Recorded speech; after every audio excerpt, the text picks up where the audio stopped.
Madras high court में एक याचिका आई जिसमें कहा गया था कि तमिलनाडु में पेरियार की मूर्तियों के नीचे जो बातें लिखी हुई है वो आपत्तिजनक है और लोगों की धार्मिक भावनाओं को ठेस पहुंचाती है, इसलिए उन्हें हटाया जाना चाहिए। याचिका को खारिज करते हुए हाईकोर्ट ने कहा कि येरोड वेंकट रामास्वामी पेरियार जो कहते थे उस पर विश्वास रखते थे, इसलिए उनके शब्दों को उनकी मूर्तियों के पेडेस्टल पर लिखवाना गलत नहीं है। पेरियार की मूर्तियों के नीचे लिखा था, ईश्वर नहीं है और ईश्वर बिल्कुल नहीं है। जिसने ईश्वर को रचा वो बेवकूफ है, जो ईश्वर का प्रचार करता है वो दुष्ट है और जो ईश्वर की पूजा करता है वो बर्बर है। ग्रेट पेरियर नायकर के ईश्वर से सवाल। पहला सवाल, क्या तुम कायर हो जो हमेशा छिपे रहते हो, कभी किसी के सामने नहीं आते? दूसरा सवाल, क्या तुम खुशामद परस्त हो जो लोगों से दिन रात पूजा अर्चना करवाते हो? तीसरा सवाल, क्या तुम हमेशा भूखे रहते हो जो लोगों से मिठाई, दूध, घी आदि लेते रहते हो? चौथा सवाल, क्या तुम मांसाहारी हो जो लोगों से निर्बल पशुओं के बलि मांगते हो? पांचवा सवाल, क्या तुम सोने के व्यापारी हो जो मंदिरों में लाखों टन सोना दबाए बैठे हो? छठा सवाल, क्या तुम व्यभिचारी हो जो मंदिरों में देवदासियां रखते हो? सातवां सवाल, क्या तुम कमजोर हो जो हर रोज होने वाले बलात्कारों को नहीं रोक पाते? आठवां सवाल, क्या तुम मूर्ख हो जो विश्व के देशों में गरीबी, भूखमरी होते हुए भी अरबों रुपयों का अन्न, दूध, घी, तेल बिना खाए ही नदी नालों में बहा देते हो?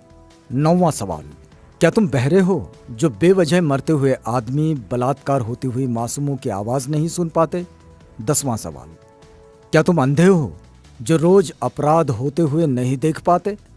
11वां सवाल, क्या तुम आतंकवादियों से मिले हुए हो जो रोज धर्म के नाम पर लाखों लोगों को मरवाते रहते हैं? 12वां सवाल, क्या तुम आतंकवादी हो जो ये चाहते हो कि लोग तुमसे डर कर रहें? 13वां सवाल, क्या तुम गूंगे हो जो एक शब्द भी नहीं बोल पाते लेकिन करोड़ों लोग तुमसे लाखों सवाल पूछते हैं? 14वां सवाल, क्या तुम भ्रष्टाचारी हो जो गरीबों को कभी कुछ नहीं देते जबकि गरीब पशुवत काम करके कमाए गए पैसों का कतरा कतरा तुम्हारे ऊपर न्योछावर कर देते हैं? 15वां सवाल, क्या तुम मूर्ख हो कि हम जैसे नास्तिकों को पैदा किया जो तुम्हें खरी खोटी सुनाते रहते हैं और तुम्हारे अस्तित्व को ही नकारते हैं? 5 मिनट का समय निकालकर जरूर पढ़ो भगवान के कारनामे।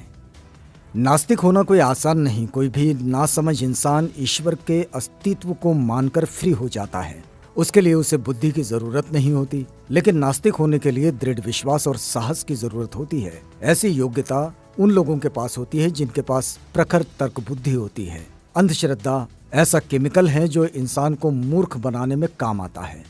पेरियार ईवी रामास्वामी। आप देख सकते हैं हिंदू धर्म का विचित्र इतिहास। पेरियार लिखते हैं, मंदोदरी मेंढकी से पैदा हुई थी, श्रृंगी ऋषि हिरनी से पैदा हुए थे, सीता मटकी से पैदा हुई थी, गणेश अपनी मां के मैल से पैदा हुए थे, हनुमान के पिता पवन कान से पैदा हुए थे, हनुमान का पुत्र मकरध्वज था जो मछली के मुख से पैदा हुआ था, मनु सूर्य के पुत्र थे, उनको छींक आने पर एक लड़का नाक से पैदा हुआ था, राजा दशरथ की 3 रानियों के 4 पुत्र जो फलों की खीर खाने से पैदा हुए थे, सूर्य कर्ण का पिता था। भला सूर्य संतान कैसे पैदा कर सकता है? वो तो आग का गोला है। ब्रह्मा ने तो 4 वर्ण यहां वहां से निकाले, हद है। अछूत का बनाया हुआ चमड़े का ढोल मंदिर में बजाने से मंदिर अपवित्र नहीं होता।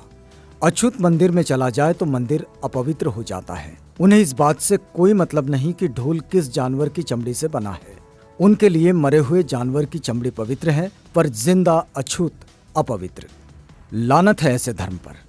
बुद्धिजीवी प्रकाश डालें, दिमाग की बत्ती जलाओ, अंधविश्वास भगाओ। यदि पूजा पाठ करने से ही बुद्धि और शिक्षा आती तो पंडों की औलादें ही विश्व में वैज्ञानिक, डॉक्टर, इंजीनियर होते। वहम से बचो, अपने बच्चों को उच्च शिक्षा दिलवाओ क्योंकि शिक्षा से ही वैज्ञानिक, डॉक्टर, इंजीनियर और शासक बनते हैं, पूजा पाठ से नहीं। अतः वहम का कोई इलाज नहीं है और शिक्षा का कोई जवाब नहीं है। शिक्षित बनो, संगठित रहो, संघर्ष करो।